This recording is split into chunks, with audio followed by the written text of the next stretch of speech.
Hello students, how are you. Kinematics में आगे बढ़ेंगे। आगे बढ़ने से पहले मैं बता देता हूं, जैसे ये थंबनेल में आपने देखा होगा, वीडियो सिर्फ सीरियस आईआईटी और नीट एस्पिरेंट्स के लिए बना रहा हूं।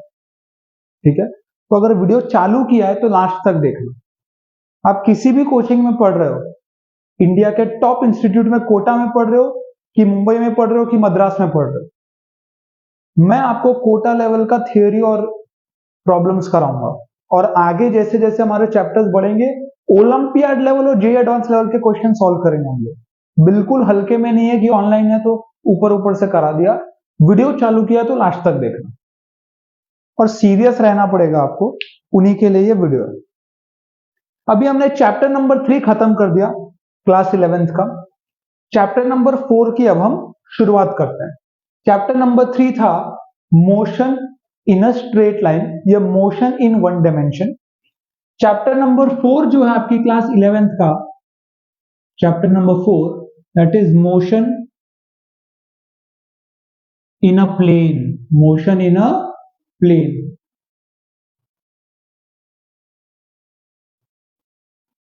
चैप्टर नंबर 4 है मोशन इन अ प्लेन। ये काइनेमेटिक्स का ही पार्ट है। काइनेमेटिक्स में चैप्टर 3 और 4, उस कंबाइंड चीज को हम काइनेमेटिक्स बोलते हैं फिजिक्स में। लेकिन आपके अगर एनसीईआरटी या दूसरे स्टेट के टेक्स्ट बुक को देखा जाए तो दो चैप्टर्स में काइनेमेटिक्स को बांट दिया जाता है, motion in a straight line और motion in a plane. Motion in a plane की जो शुरुआत है हम करेंगे रिलेटिव मोशन से। हम करेंगे रिलेटिव मोशन से। देखो, रिलेटिव मोशन एक्चुअली में काफी बड़ा टॉपिक है। रिलेटिव मोशन एक्चुअली में काफी बड़ा टॉपिक है। इसको हम दो हिस्सों में तोड़ देंगे, relative motion in one dimension और relative motion in two dimension. अब relative motion in one dimension में मोशन इन अ प्लेन में क्यों करा रहा हूं, ये तो मैं motion in a straight line में कराना चाहिए था। अगर आपने देखा होगा तो motion in a straight line का जो पहला वीडियो था वो रेफरेंस फ्रेम के ऊपर था, जहां पे मैंने इसको एकदम सरफेस लेवल पे टच किया था। आज इसमें थोड़ा डिटेल में जाएंगे और प्रॉब्लम्स पे जाएंगे। ठीक है, थियोरी ज्यादा बताने के लिए है नहीं। V of A B is V of A minus V of B, ये शायद आपने सुना भी होगा और पहले लेक्चर में बता भी चुका हूं। थियोरी उतनी ही है, प्रॉब्लम्स पे थोड़ा फोकस करेंगे और कैसे क्वेश्चंस अटेम्प्ट किए जा सकते हैं या सॉल्व किए जा सकते हैं, उस पर फोकस होगा। तो रिलेटिव मोशन इन 1D जैसे ही आपका खत्म हो जाएगा, मैं आपका प्रोजेक्टाइल और फिर रिलेटिव इन टू डायमेंशन जो कि मोशन इन अ प्लेन का कोर है, जिसमें रेनमैन प्रॉब्लम है, रिवर बोट प्रॉब्लम है और क्लोजेस्ट डिस्टेंस प्रॉब्लम है। रिलेटिव प्रोजेक्टाइल के प्रॉब्लम से यूजुअली लोग उसे छोड़ देते हैं, बट हम एकदम डिटेल में जाके ओलंपियाड लेवल का करेंगे। अब टाइम वेस्ट नहीं करते हैं। ठीक है, मौसम भी बढ़िया है, बारिश हो रही है, रात के अभी 8:30 ही बजे हैं, तो पढ़ने का भी पूरा टाइम है। वैसे वीडियो मैं दिन में अपलोड करता हूँ तो शायद आप ये दिन में देख रहे हो, पर कभी भी देख रहे हो। ठीक है, पढ़ाई करना नहीं छोड़ना है। Relative motion in one dimension की अब हम शुरुआत करते हैं। ये 1D की बात कर रहा हूं, शुरू में थोड़ी 1D की एक ही लेक्चर है आज का, उसके बाद हम प्रोजेक्टाइल में चले जाएंगे, मोशन इन प्लेन में पूरी तरह से चले जाएंगे, पर ये आज कराना बहुत जरूरी है। ये बेस जम गया ना तो आगे बहुत मजा आएगा। मेरा माइक जो है अभी चल रहा है क्योंकि पूरा चार्ज है नहीं, पता नहीं कब धोखा दे जाए। चलो, इससे पहले माइक बंद हो मैं बोलना शुरू करता हूं। Relative motion in one dimension, frame of reference की हमने बात कर ली। देखो होता क्या, जो मोशन है ना वो एक रिलेटिव चीज है। मोशन एक रिलेटिव चीज है। मोशन एक रिलेटिव चीज है। एक्चुअली में अगर मैं पूछूं कि व्हाट इज माय मोशन, ये एक इनकम्प्लीट क्वेश्चन है, क्योंकि क्वेश्चन ऐसा नहीं होता कि मेरा मोशन कैसा है। क्वेश्चन ऐसा होना चाहिए कि मेरा मोशन इसके रेफरेंस में कैसा है। क्योंकि मैं और आप अगर एक बस में बैठ जाएं आमने सामने वाली सीट में, तो होगा क्या, मेरे लिए आप रेस्ट पे हो, आपके लिए मैं रेस्ट पे हूं, पर जो बस स्टॉप पे बाहर खड़ा है उसके लिए हम दोनों ही रेस्ट पे नहीं है अगर बस चल रही है तो। इसका मतलब क्या होता है, अलग अलग नजरिए से मोशन चेंज होता है। मोशन चेंज होता है मतलब वेलोसिटी चेंज होती है, मतलब डिस्टेंस चेंज होता है, और मतलब एक्सेलरेशन भी चेंज होता है।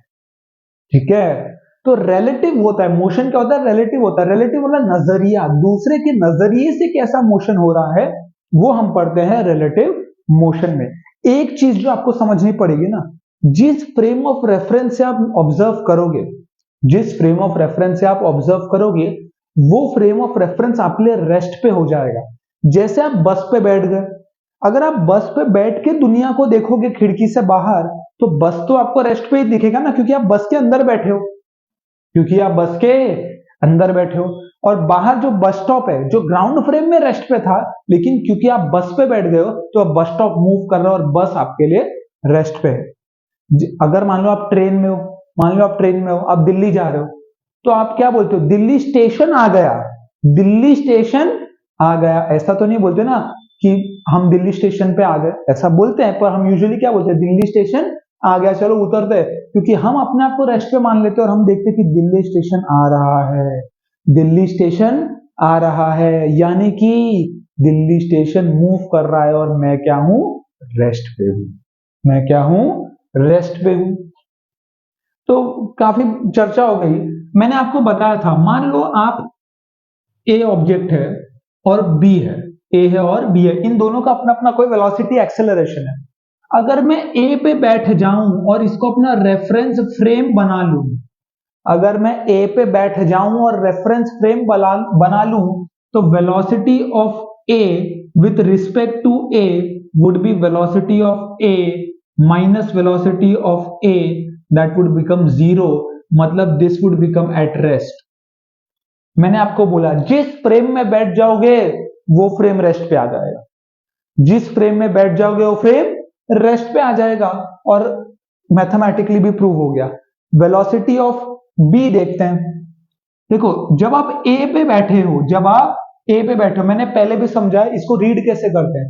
Velocity of B with respect to A, मतलब ए के नजरिए में बी की क्या वेलोसिटी है? Velocity of B with respect to A is actually में velocity of B minus velocity of A with respect to ground है, पर विथ रिस्पेक्ट टू ग्राउंड को लिखा नहीं जाता, क्योंकि ग्राउंड तो अल्टीमेटम है अपना, तो उसे लिखा नहीं जाएगा। तो velocity of B minus velocity of A, तो जब आप ए पे बैठ जाओगे तो velocity of B minus velocity of A, ये दोनों ग्राउंड फ्रेम में है, वैसे इनका सब्ट्रैक्शन आपको एक्चुअल में दिखाई देगा, इनका सब्ट्रैक्शन आपको एक्चुअल में दिखाई देगा। इसी पे एक क्वेश्चन करते हैं, इसी पे एक क्वेश्चन की शुरुआत करते हैं, इसी पे एक क्वेश्चन की शुरुआत करते हैं। चलो माइक चालू है, कोई टेंशन वाली बात नहीं है। इसी पे एक क्वेश्चन की शुरुआत करते हैं। मान लो आप खड़े हो ऐसे, एकदम मॉडल जैसा आप खड़े हो, आगे बढ़ रहे हो 10 मीटर पर सेकेंड, आगे बढ़ रहे हो 10 मीटर पर सेकेंड। ऊपर एक चिड़िया है, ऊपर एक चिड़िया है जो पीछे आ रही है 5 मीटर पर सेकेंड, जो पीछे आ रही है 5 मीटर पर सेकेंड। एक बादल है क्लाउड, बादल है cloud 15 metre per second, 15 metre per second, और है ये बूंद, और ये है बूंद जो नीचे आ रही है 10 मीटर पर सेकेंड, नीचे आ रही है 10 मीटर पर सेकेंड। आपको क्या बोला है? ये सारे वेलोसिटीज है ना ग्राउंड फ्रेम में दिए गए हैं। कौन से फ्रेम में दिए गए हैं? ग्राउंड फ्रेम में दिए गए हैं। मतलब अगर आप जमीन पे खड़े होके देखोगे तो ये दिखेगा। अब आपको सेम पिक्चर ड्रॉ करना है, सेम पिक्चर ड्रॉ करना है मैन्स फ्रेम में। किसमें? मैन्स फ्रेम में। मतलब अगर आप उस आदमी की जगह ले लोगे तो आपको क्या दिखाई देगा? आपको क्या दिखाई देगा? तो पहली बात तो velocity of man with respect to man is zero, क्योंकि अब हम मैन ही बन गए हैं, हम ही उसके कंधे पे जाके बैठ गए, तो हमारे लिए वो रेस्ट पे हो गया। तो मैन्स फ्रेम में मैन कहां है? मैन रेस्ट पे है। बात समझ में आ रही है? कोई डिफिकल्टी वाली बात नहीं है। Velocity of bird with respect to man is velocity of bird in ground frame minus velocity of man in ground frame। मेरे साथ बोलो, अगर नहीं बोलोगे तो सो जाओगे। Velocity of bird minus velocity of man, velocity of bird minus velocity of man. Velocity of bird कितना है भाई साहब? होई होई होई, इंपॉर्टेंट बात यह है कि ये वेलोसिटी वेक्टर क्वांटिटी होता है, वेलोसिटी वेक्टर क्वांटिटी होता है, तो डायरेक्शन में प्लस माइनस लगाना जरूरी है क्योंकि डायरेक्शन यहां मैटर करता है। तो मान लो ये पॉजिटिव, मान लो ये पॉजिटिव और ये नेगेटिव, मान लो ऊपर ऊपर जाता हुआ कुछ है नहीं तो ऊपर नेगेटिव मान लेते हैं, नीचे पॉजिटिव मान लेते हैं। देखो मानने के ऊपर है, किसके ऊपर है? मानने के, लेकिन जो माना है वो सबके लिए मानना पड़ेगा, जो माना है वो सबके लिए मानना पड़ेगा। या हमारा जो सादा कन्वेंशन है उसी हिसाब से जाते हैं, ऊपर पॉजिटिव ले लेते हैं नीचे नेगेटिव, कुछ भी मान सकते हो, उसमें कोई बुराई नहीं है। तो वेलोसिटी ऑफ बर्ड क्या है? इस डायरेक्शन में 5 मीटर पर सेकेंड, वो मेरा नेगेटिव है मतलब -5, माइनस वेलोसिटी ऑफ मैन इस तरफ है 10, यानी कि velocity of bird with respect to man, मतलब उस आदमी के नजरिए में बर्ड जो है वो पीछे 15 मीटर पर सेकेंड से जा रहा है, जबकि सच्चाई ये है कि वो पीछे सिर्फ 5 मीटर से जा रहा था, क्योंकि मैन 10 से आगे भाग रहा था तो उसको पीछे 15 से जाते हुए दिख रहा था। लॉजिक लगाओ, कॉमन सेंस की बात है।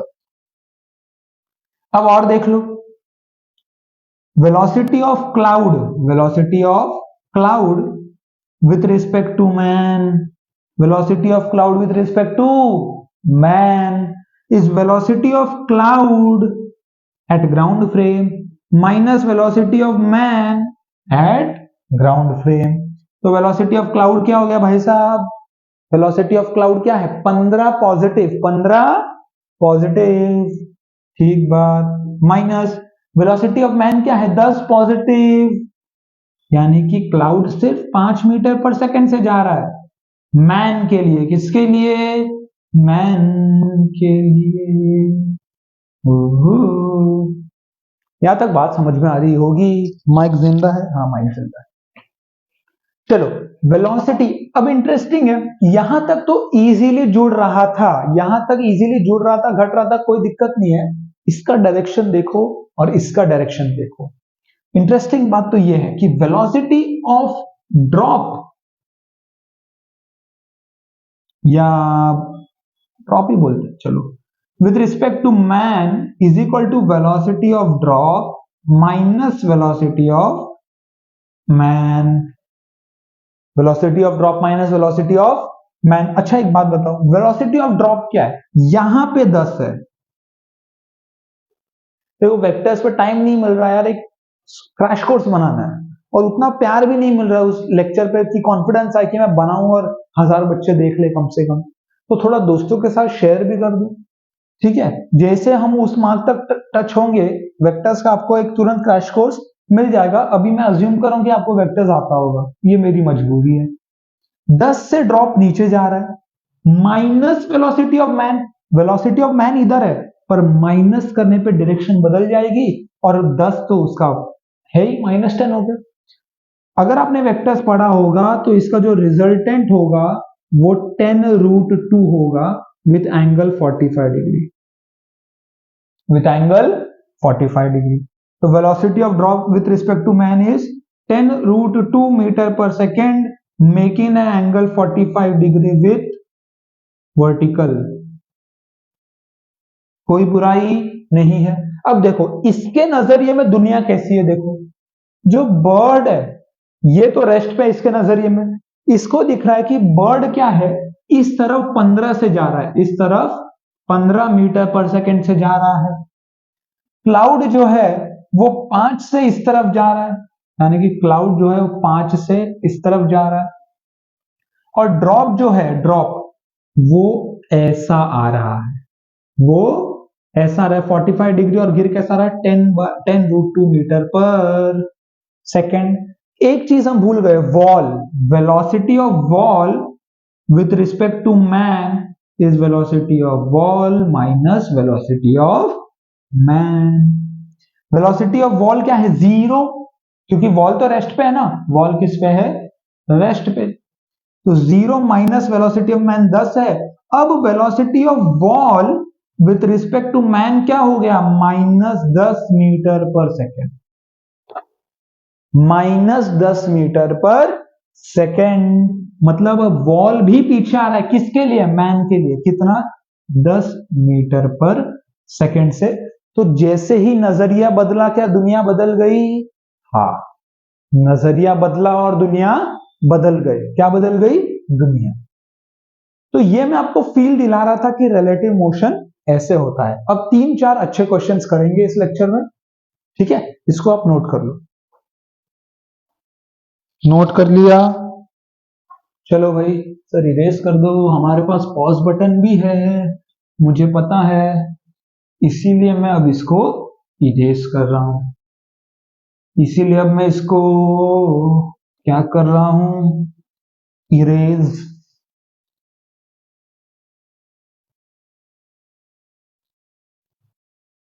Somebody can sleep, somebody won't sleep, somebody is me। चलो स्टूडेंट्स, आगे बढ़ते हैं, क्वेश्चन लेते हैं। दो कार है, चलो एक क्वेश्चन मैं आपको देता हूं, अटेम्प्ट करो। क्वेश्चन लो। दो गाड़ी है, दोनों की जो गाड़ी का लेंथ है वो 5 मीटर है, वो 5 मीटर है। एक ही रोड पे चल रहा है, एक ही डायरेक्शन में चल रहा है। इन दोनों के बीच की दूरी है 100 मीटर। दोनों की बीच की दूरी है 100 मीटर। ये जा रहा है v मीटर पर सेकेंड से, और ये जा रहा है v + 5 मीटर पर सेकेंड से। दोनों ही के पास कोई एक्सेलरेशन नहीं है। Find the time in which b will overtake a। Find the time in which b will overtake a। This is b and this is a। Obviously b overtake करेगा ना, b की speed ज्यादा है, b क्या करेगा? Overtake करेगा। तो इस क्वेश्चन को जल्दी से अटेम्प्ट करिए, बिल्कुल डिफिकल्ट क्वेश्चन नहीं है, बिल्कुल भी डिफिकल्ट क्वेश्चन नहीं है।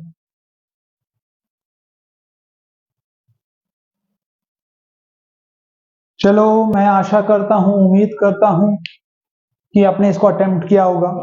हमेशा याद रखना, दो मोशन हो रहा है, दो ऑब्जेक्ट साथ में मूव कर रहे हैं, ए और बी। सबसे जो आसान और बढ़िया तरीका है ना, एक पे बैठ जाओ, क्योंकि जिस पे बैठोगे वो तो रेस्ट पे हो गया, जिस पे बैठोगे वो रेस्ट पे हो गया। तो आपका दो मोशन का एक ही मोशन बचेगा। उसको सॉल्व करना आसान है, उसको सॉल्व करना आसान है। किस पे बैठे? ए पे बैठे कि बी पे बैठे? ए पे बैठ जाते हैं, क्योंकि बी को तो ओवरटेक करना है। बी पे भी बैठ सकते हो, कोई बुराई नहीं है, पर मैं बोलता हूं ए पे बैठ जाते हैं ताकि ए रेस्ट पे हो जाए और बी आराम से उसको ओवरटेक कर ले। तो this is ground frame. Now let's go to A's reference frame. A's reference frame. वाह भाई वाह, देखते हैं भाई। एज रेफरेंस फ्रेम, ए के रेफरेंस फ्रेम में ए तो रेस्ट पे होगा। ए के रेफरेंस फ्रेम में ए क्या होगा? रेस्ट पे होगा। और जो बी है, बी जो बी है, देखो, velocity of B with respect to A is velocity of B minus velocity of A. Velocity of B क्या था? v + 5 metre per second minus velocity of A क्या था? v, यानी कि 5 मीटर पर सेकेंड। यानी कि ए के नजरिए में, एज रेफरेंस फ्रेम में b आप ए की तरफ आ रहा है 5 मीटर पर सेकेंड। अगर आप ध्यान से देखो तो ये 5 मीटर दिया है। मैंने बोला है distance between two particles does not depend on reference frame. Chapter number 3 का पहला लेक्चर ध्यान से देखो जाके। ये है आपका 5 मीटर, और ये जो है वो क्या है? 100 मीटर। क्या है ये? 100 मीटर। अब देखो, पहले पहले बी 100 मीटर आएगा, क्योंकि अब ये रेस्ट पे, एक इस पे रेस्ट पे, तो बी क्या करेगा? 100 मीटर आएगा। तो आफ्टर 100 मीटर जब बी ने 100 मीटर ट्रैवल कर लिया, तो देखो ए इधर है, ए तो रेस्ट पे ही है ना, ए क्या है? रेस्ट पे। इसको सीधा कर देता हूं। सर आपकी गाड़ी ऐसी होगी टेढ़ी, हमारी सीधी है। चलो, ए रेस्ट पे। ये देखो 100 मीटर आगे लूंगा तो बी यहां जाएगा, क्योंकि जो ये क्या है, हेड है गाड़ी का, ये टेल है। जब ये हेड 100 मीटर ट्रैवल करेगा तो ए के टेल पे होगा ऐसा। ओवरटेक करने के लिए बाजू से जाना पड़ेगा, इसी में घुसा दूं। अरे सर क्या मजाक कर रहे हो, अरे बाजू से जाना पड़ेगा, हाँ ना बोले आप। तो 100 मीटर बाद इधर है, आफ्टर 5 मीटर। अब देखो ये जो हेड है 5 मीटर आगे आएगा तो इस हेड से मैच कर जाएगा, तो ए और बी बाजू बाजू में। अभी भी ओवरटेक हुआ नहीं है, अभी भी ओवरटेक हुआ नहीं है। अब जब ये और 5 मीटर आगे आएगा तब तो बी का जो टेल है वो ए के हेड पे आएगा, जिसको मैं ओवरटेक बोलता हूं, जिसको मैं ओवरटेक बोलता हूं। यानी कि 100, 105, 110, 110 मीटर ट्रैवल करना पड़ेगा, 110 मीटर ट्रैवल करना पड़ेगा। स्पीड है 5 मीटर पर सेकेंड। क्या टाइम निकाल सकते हो यार, बच्चों का खेल है, स्पीड पता है, डिस्टेंस अपॉन टाइम है, अपने को टाइम निकालना है, डिस्टेंस अपॉन स्पीड। डिस्टेंस है 110 मीटर और स्पीड है 5 मीटर पर सेकेंड, तो 5 2 10 ले लो, बचा 1, 5 2 10 ले लो, सेकेंड 22 सेकेंड लगेंगे ओवरटेक करने को। रिलेटिव मोशन आपके लाइफ के दुख दर्द पीड़ा को कम करेगा, आनंद को बढ़ाएगा। अगर आप दो मोशन है, एक पे बैठ जाओगे तो एक को रेस्ट पे कर देगा। अब सिर्फ एक बॉडी मूव कर रही है, अब सवाल में कोई बड़ी बात नहीं है। सोचो अगर आप रिलेटिव मोशन यूज ना करो तो भी हो जाएगा ये प्रॉब्लम, और लेंदी हो जाएगा। आप बोलोगे कि किसी टाइम टी पे वो ओवरटेक करेगा, उतने टाइम टी में ये इतना चला, उतने टाइम टी में ये इतना चला। आप दोनों के टाइम को इक्वेट करोगे तो स्पीड और डिस्टेंस का कुछ इक्वेशन बनेगा, आंसर ही आएगा। मैं आपको होमवर्क ले वो दे सकता हूं, वो भी सॉल्व कर सकता हूं मैं इधर, पर अभी मैं आपको रिलेटिव सिखा रहा हूं। चलो एक अच्छा इंटरेस्टिंग क्वेश्चन मैं अभी आपको दिखाता हूं। ये तो फिर भी सिंपल था, अगला क्वेश्चन मजेदार है, सुनो। क्या माइक जिंदा है? चलो माइक जिंदा है, कोई बुराई नहीं है। सो तो नहीं गए, नोट्स तो बना रहे हो, देखते हैं भाई।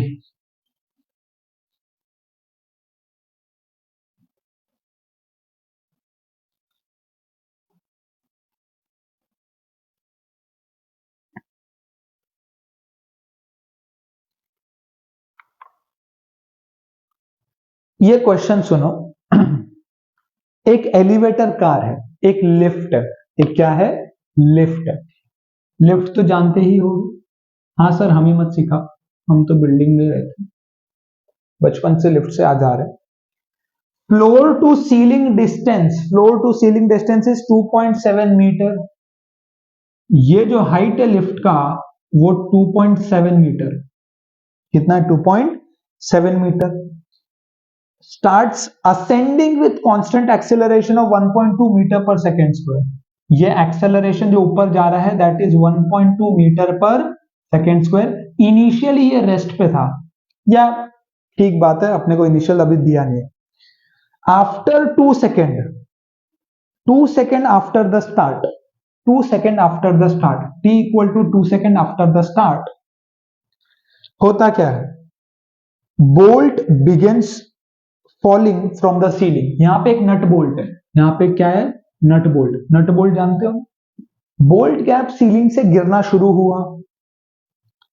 The free fall time of the bolt is, कितना टाइम लगेगा जब वो नीचे आए और लिफ्ट के सीलिंग फ्लोर पे टच हो। अब देखो ध्यान से देखो, जब इसने लिफ्ट को छोड़ दिया, जब बोल्ट ने लिफ्ट के सीलिंग को छोड़ दिया, तब क्या होगा, ये जब हवा में होगा ये तो ग्रेविटी से गिर रहा हो, पर ये तो ऊपर जा रहा है ना, ये क्या हो रहा है, ऊपर जा रहा है। अगर ये ऊपर नहीं जा रहा होता तो एक टाइम लगता, पर अब ये खुद उसके पास चल के आ रहा है तो कम टाइम लगेगा ना। अगर आप इसको रिलेटिव से नहीं सॉल्व किए ना, बहुत लेंदी कर जाओगे, आंसर दो भी आएगा यार। जेई नीट का एग्जाम देना है, 1 मिनट से ज्यादा का वक्त, 2 मिनट से ज्यादा का टाइम नहीं है अपने पास। दो चीज का मोशन हो रहा है, लिफ्ट का और बोल्ट का, एक पे बैठ जाओ। दो चीज का मोशन हो रहा है, लिफ्ट का और बोल्ट का एक पे बैठ जाओ, मैं कहता हूं मैन पे बैठूंगा, मैं कहता हूं मैं लिफ्ट पे बैठ जाता हूं ना, आसान है ना, लिफ्ट में हूं, जैसे मैं लिफ्ट के अंदर आया बाहर की दुनिया गायब, मेरे लिए लिफ्ट रेस्ट पे, अब मुझे सिर्फ दिख रहा है सीलिंग गिर रही है, मुझे ऊपर से नीचे का टाइम निकालना है यार, ये तो सम आसान हो गया, ये तो सम आसान हो गया।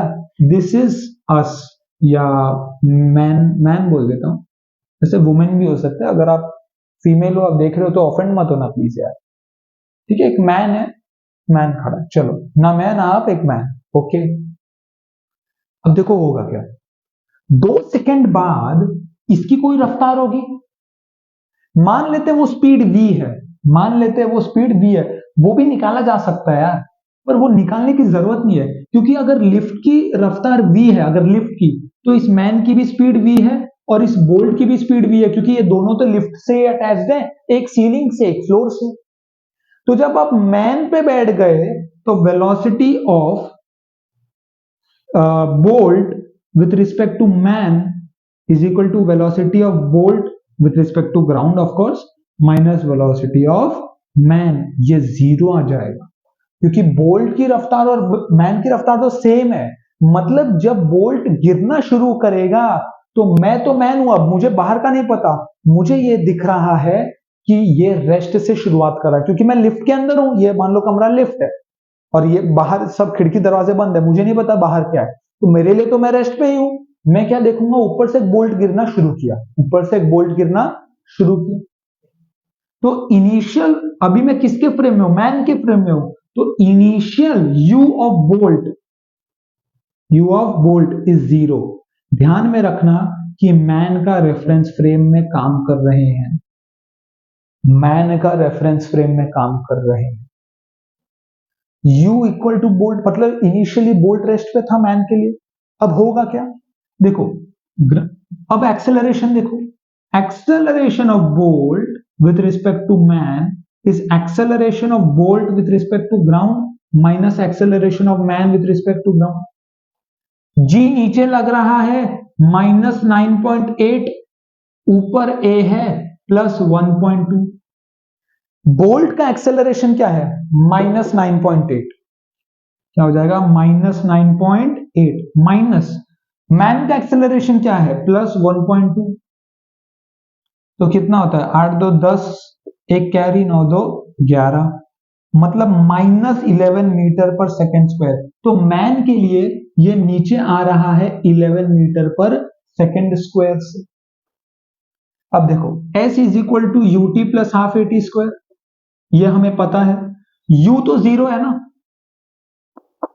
u क्या है जीरो, तो कितना डिस्प्लेसमेंट आएगा, अब क्योंकि नीचे नेगेटिव माना है तो डिस्प्लेसमेंट नेगेटिव ले लो, हाफ एक्सेलरेशन क्या है -11 और टी स्क्वायर, जो टी निकालना है, माइनस से माइनस कैंसिल होगा, एस कितना है 2.7 मीटर ना, क्योंकि आप लिफ्ट में बैठे हो तो लिफ्ट रेस्ट पे है, तो पूरा 2.7 मीटर नीचे आएगा, ये displacement with respect to man है, विथ रिस्पेक्ट टू मैन है, विथ रिस्पेक्ट टू मैन है, डिस्प्लेसमेंट ऑफ मैन नहीं है, तो मैन के रिस्पेक्ट में तो लिफ्ट तो एक ही जगह है ना, तो वो तो पूरा 2.7 मीटर नीचे आएगा, यानी कि 2.7 is equal to 11/2 T square, तो टी आएगा अंडर रूट ऑफ 2.7 इंटू 2 कर दो 4, 5.4 डिवाइड बाय 11 सेकेंड।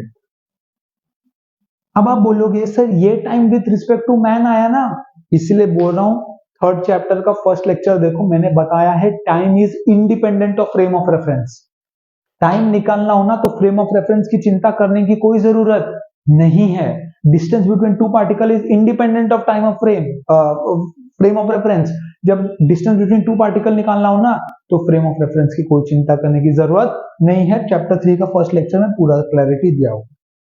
तो आई होप ये क्वेश्चन आपको समझ में आ रहा है, ये क्वेश्चन आपको समझ में आ रहा है। चलो एक क्वेश्चन और करें, ये भी एक थोड़ा ठीक ठाक सवाल है, इसको लगाते हैं। आई होप आप जाग रहे हैं या बने हुए हैं, क्या आप सच में यहां तक बने हुए हैं? क्या सच में यहां तक कोई वीडियो देख रहा है? ये एक सवाल है जिसका जवाब शायद मुझे कभी नहीं मिलेगा। चलो देखते हैं, आगे बढ़ते हैं। आज नहीं तो कल कोई ना कोई तो यहां तक पहुंचेगा जरूर। अगर आप यहां तक पहुंच गए हो तो कुछ ना कुछ कमेंट कर देना कि पता चले कि आप इस मोमेंट तक देख रहे हो। एटलीस्ट मुझे भी तो पता चले कि कोई है क्या यहां तक, और जो है वो आईआईटी जाएगा या एम्स जाएगा। चलो एक बढ़िया सवाल देता हूं। मान लो हम लोग ने पलटी बहुत मारा यार, अब तक कोई पलटी नहीं मारा। एक पलटी मारते हैं, ठीक? क्या करते हैं, एक पलटी मारते हैं। माइक जिंदा है क्या? हाँ माइक जिंदा है। आज माइक भी साथ दे रहा है अपना।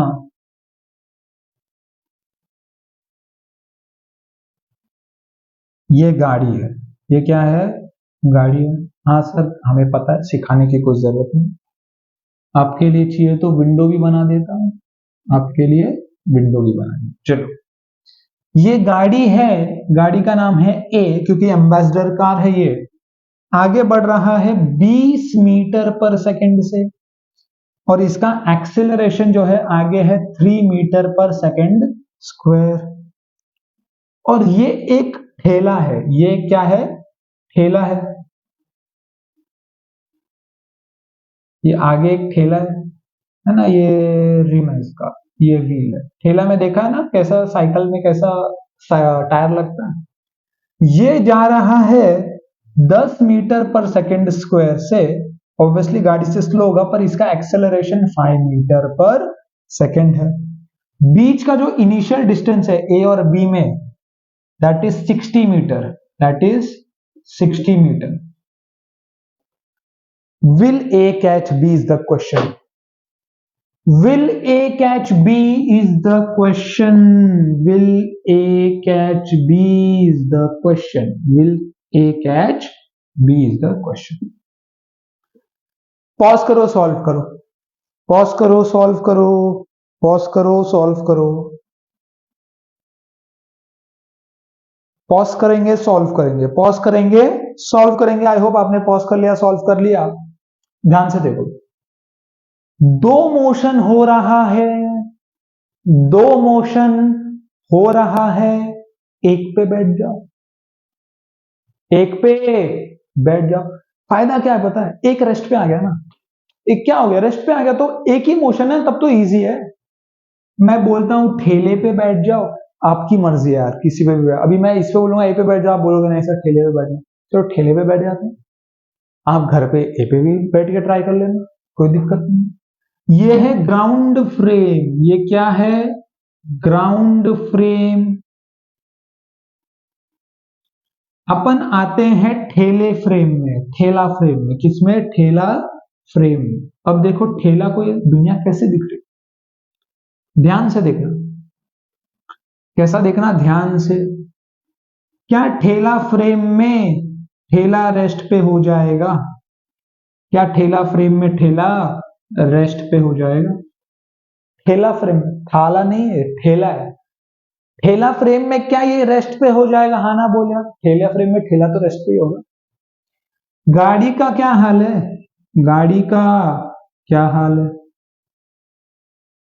Velocity of A with respect to B is velocity of A minus velocity of B. इस बात में कोई शक कोई बुराई नहीं है। वेलोसिटी ऑफ ए क्या है? Positive B. इस यहां पॉजिटिव मानते हैं, यहां नेगेटिव, ऊपर पॉजिटिव नीचे नेगेटिव। एक ही बार बताऊंगा, बार बार लिखने की जरूरत नहीं है। वेलोसिटी ऑफ बी क्या थी? 10। यानी कि ये 10 मीटर पर सेकंड पॉजिटिव आया, यानी कि ये शायद पकड़ सकता है। Will A catch B? Probably yes, क्योंकि ये रेस्ट पे है, ये आगे बढ़ रहा है, पर एक्सेलरेशन अभी निकाला नहीं है। एक्सेलरेशन अभी निकाला नहीं है। एक्सेलरेशन ऑफ ए बताओ 3 माइनस एक्सेलरेशन ऑफ बी बताओ 5। होए होए होए होए होए होए होए होए होए होए। एक्सेलरेशन नहीं, डिसेलरेशन है। एक्सेलरेशन नहीं, डिसेलरेशन है। भैया गाड़ी फंस सकती है। अगर वेलोसिटी और एक्सेलरेशन सेम डायरेक्शन में ना हो तो पलटी मारेगा, पलटी मारेगा, क्योंकि बढ़ तो आप यहां रहे हो लेकिन डिसेलरेट हो रहे हो, यानी कि ब्रेक मार रहे हो, यानी कि ब्रेक मार रहे हो। देखना यह है कि जो पलटी लगेगी, जो पलटी लगेगी वो 60 मीटर में लगेगी कि नहीं, वो 60 मीटर में लगेगी कि नहीं। पलटी लगने का 1D में क्या है, पार्टिकल रेस्ट पे आ जाएगा, पार्टिकल रेस्ट पे आ जाएगा। तो किस टाइम पे पलटी लगेगी अगर वो पता चल जाए, किस टाइम पे अगर पलटी लगेगी वो पता चल जाए, तो क्या मैं समझ जाऊंगा कि उस टाइम पे वो 60 मीटर तक पहुंचा था कि नहीं। तो v इज 0 होगा तब पलटी लगेगी, क्योंकि अगर मैं सीधा चल रहा हूं तो पीछे आने के लिए एक मोमेंट के लिए रुकना पड़ा होगा, तभी तो पीछे आऊंगा। देखो यू टर्न लेने के लिए रुकने की कोई आवश्यकता नहीं है, लेकिन सीधा जाके पीछे आने के लिए रुकना पड़ेगा। ठीक है भाई, तो v0 ले लो, v is equal to you plus A T. Velocity, final velocity 0 है, इनिशियल वेलोसिटी क्या है 10 metre per second, plus acceleration क्या है -2 इंटू टी। तो 2t आया 10 और t आया 5 सेकेंड, t आया 5 सेकेंड, यानी कि 5 सेकेंड पे पलटी लगेगी। 5 सेकेंड पे पलटी अगर ये मारेगा, 5 सेकेंड पे पलटी मारेगा, तो इसका s is ut plus half A T square करके s निकाल लेते हैं ना, ut plus half A T square. s ढूंढना है अपने को, u क्या है 10 और 5 प्लस हाफ, एक्सेलरेशन क्या है -2 इंटू टी स्क्वायर यानी कि 25। 2 से 2 मर गया, -25, 50 -25 बचा 25 मीटर, बचा 25 मीटर। कोई बुराई नहीं है, कोई बुराई नहीं है, कोई बुराई नहीं है। यानी कि 25 मीटर में पलटी मारेगा तो क्या कभी 60 मीटर पहुंच पाएगा, नहीं। 25 मीटर पे पलटी मार के पीछे चला जाएगा। तो will A catch B, answer is no, answer is no. मजेदार क्वेश्चन था, मतलब किया हुआ अपन ने, पर ठीक है। एक आखिरी क्वेश्चन और देता हूं, एक आखिरी क्वेश्चन और देता हूं, फिर नेक्स्ट लेक्चर में प्रोजेक्टाइल बहुत बेहतरीन शुरू करेंगे। आज का लेक्चर यहां खत्म करूंगा, एक आखिरी लेक्चर और देता हूं। माइक जिंदा है क्या? हाँ माइक जिंदा। अगर आप आखिरी क्वेश्चन तक आए हैं तो कमेंट में आखिरी लिखिए। मुझे पता है अपलोड करने के हो सकता है 1 साल तक कभी मुझे आखिरी कमेंट ना आए, लेकिन कभी ना कभी तो आएगा, कभी ना कभी तो आएगा। चलो एक क्वेश्चन और, एक क्वेश्चन और देखो। ये है आपका ग्राउंड, ये है आपका ग्राउंड। एक्चुअली मार्कर को थोड़ा इंक का प्यासा है, मार्कर उस पर मैं जुल्म कर रहा हूं कि बिना इंक के भी चला रहा हूं, पर अब क्योंकि लास्ट क्वेश्चन है तो थोड़ा सहना पड़ेगा। किसको? मार्कर को, आपको नहीं सहना है। नीचे एक पार्टिकल ए आ रहा है 10 मीटर पर सेकेंड से, और वहीं ठीक नीचे पार्टिकल बी बैठा है जो ऊपर जा रहा है 30 मीटर पर सेकेंड से, 30 मीटर पर सेकेंड से। ये जो डिस्टेंस है वो 100 मीटर है। Where and when A and B will collide, where and when, कब और कहां, where and when will A and B collide. एक तो इसकी हाइट बहुत है इसलिए हैंडराइटिंग खराब होती है, वैसे मेरी हैंडराइटिंग बहुत अच्छी है, झूठ नहीं बोल रहा हूं, बहुत अच्छी हैंडराइटिंग है। हाँ सर, देख के तो लग ही रहा है काफी अच्छी है। ठीक है चलो, व्हेन कब, कहां, कहां और कब इनकी मुलाकात होगी। अगेन दो पार्टिकल रेस्ट पे, मैं बोलता हूं एक पे बैठ जाओ, मैं बोलता हूं एक पे बैठ जाओ, तो सॉल्व हो गया ना क्वेश्चन। अब तो एक ही पार्टिकल मूव कर रहा है, अब तो एक ही पार्टिकल मूव कर रहा है। ठीक है भाई सब ठीक है, देखते हैं किस पे बैठोगे, ए पे बैठोगे बी पे, ए पे बैठते हैं। किस पे बैठते हैं? ए पे बैठते हैं। अब ए की नजरों में एज फ्रेम, ये कौन सा है? A's frame, A's reference frame बोलो या एज फ्रेम बोलो, कोई बुराई नहीं है। ये बी है, ये ए है, ये बी है। इनके बीच में जो है 100 मीटर का गैप है, 100 मीटर का गैप है। अब देखो ए के फ्रेम में ये रेस्ट पे है, ये कितने पे? रेस्ट पे। Velocity of B with respect to A is velocity of B minus velocity of A. Velocity of B क्या है? वेलोसिटी ऑफ बी क्या है? ऊपर 30 माने positive 30 minus velocity of A negative हो जाएगा -10, यानी कि ए के हिसाब से ये और तेजी से ऊपर आ रहा है क्योंकि ए रेस्ट पे हो गया ना भाई साहब, तो वो उसका 10 इधर एडजस्ट होएगा कि नहीं होएगा? सर चिल्लाओ मत, सुनाई देता है, ठीक है, ज्यादा चिल्लाओ मत, सॉरी यार। चलो आगे बढ़ते हैं।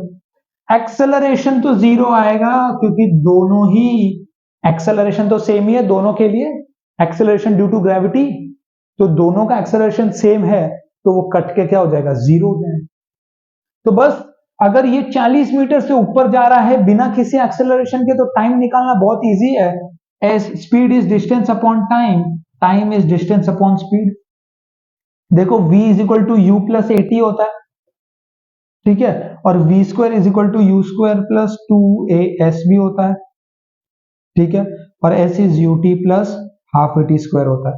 इसमें अगर देखूं एक्सेलरेशन 0 कर दो तो s क्या बचा? u इंटू टी, यानी कि वेलोसिटी क्या बची? स्पीड अपॉन टाइम, तो वही तो मैंने लिखा, सेम ही इक्वेशन है, ठीक है। अगर एक्सेलरेशन 0 हो तो speed is distance upon time direct लिख देने का, तो डिस्टेंस कितना है? 100 मीटर, और स्पीड कितना है? 40 मीटर पर सेकेंड। 0 से 0 मर गया, 2 से 2, 2 से 5, यानी कि 2.5 सेकेंड। 2.5 सेकेंड में मुलाकात होगी, 2.5 सेकेंड में मुलाकात होगी, तो देखते हैं 2.5 सेकेंड में ये कितना गिरेगा। पार्टिकल है, इंसान नहीं जो गिर जाए, लेकिन फिर भी नीचे तो आएगा। 2.5 सेकेंड में नीचे कितना आएगा? S is u T plus half A T square, U T plus half A T square. S अपने को पता करना है, यू क्या है? यू क्या है? यू है 10 मीटर पर सेकेंड। अब मैं बाहर की दुनिया में आ जाऊं, क्योंकि मुझे पता चल गया कि 2.5 सेकेंड में मुलाकात होगी। अब बाहर की दुनिया में आ जाओ और देख लो 2.5 सेकेंड में कहा है, तो इसका पहली बात तो वेन का तो हो गया ना। मैंने बोला है time does not depends on frame of reference, इसके लिए इसी रेफरेंस से निकाल लिया। बट डिस्प्लेसमेंट क्या बोला था याद है? Displacement depends on frame of reference, इसलिए वापस ग्राउंड में आ रहा हूं, इसीलिए बोल रहा हूं चैप्टर नंबर 3 का पहला लेक्चर देख के आओ। चलो बाहर के रेफरेंस फ्रेम में अब निकाल रहा हूं कितना नीचे आएगा और 2.5 सेकंड में। तो u क्या है? 10 है, नीचे -10, डिस्प्लेसमेंट भी नीचे, तो -s ले लो, तो -10 इंटू टाइम कितना? 2.5। नीचे एक्सेलरेशन नेगेटिव आएगा, हाफ, 10 ले लो, और टाइम क्या है? 2.5 का स्क्वायर।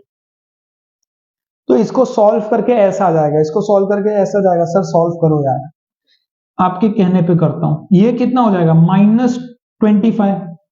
ठीक बात है सर, ये 5 हो गया, ये क्या हो गया? 5। अभी 25 का स्क्वायर कैसे निकालते हैं? 5 5 25, 2 3 6, तो 2.5 मतलब 6.25, तो 6.25 मल्टीप्लाइड बाय 5, तो 5 5 25, 5 2 10 12, 5 6 30 31, 2 3 1.25 -31.25, तो S आ जाएगा, ये ऐड हो जाएगा ना, 0.25 तो वही रहेगा, 5 1 6 और 3 2 5, 56.25 मीटर ये नीचे आएगा। मतलब जब मुलाकात होगी यहां पे, ये होगा 56.25 मीटर, और ये होगा 100 माइनस 56.25 मीटर, यानी कि कितना होगा? 100 में से 56 गया, 50 गया होता तो 50 बचता, 6 और गया तो कितना बचा? 44 बचा, उसमें से 0.25 और चला गया, तो 43.75 मीटर। ऐड करके देख लो यार, 5 5 10, एक कैरी, 7 2 9 10, एक कैरी, 6 3 9 10, एक कैरी, 5 4 9 10। सही बात है। तो where 43.75 metre from ground. Sir solve हो गया। देखो मुश्किल नहीं था। रिलेटिव आपके लाइफ को क्या करेगा, आसान करेगा। दो चीज मूव कर रही है, एक पे बैठ जाओ तो एक चीज मूव कर रही है, तीन चीज मूव कर रही है तो एक पे बैठ जाओ, दो ही चीज मूव कर रही है, जिस पे बैठ जाओगे वो मूव करना बंद कर जाएगा। माइक कभी भी जिंदा है। बहुत बेहतरीन, मतलब पूरा लेक्चर अच्छे से रिकॉर्ड हो चुका है, अब तक ये पहुंच भी जाएगा। कोई डाउट है तो मुझे पूछ सकते हो। अगर आपको ये वीडियो सच में पसंद आया तो लाइक करो, अपने फ्रेंड्स के साथ भी थोड़ा शेयर करो और चैनल को सब्सक्राइब करो। सबसे इंपॉर्टेंट बात, पढ़ाई करना मत भूलना। Thank you.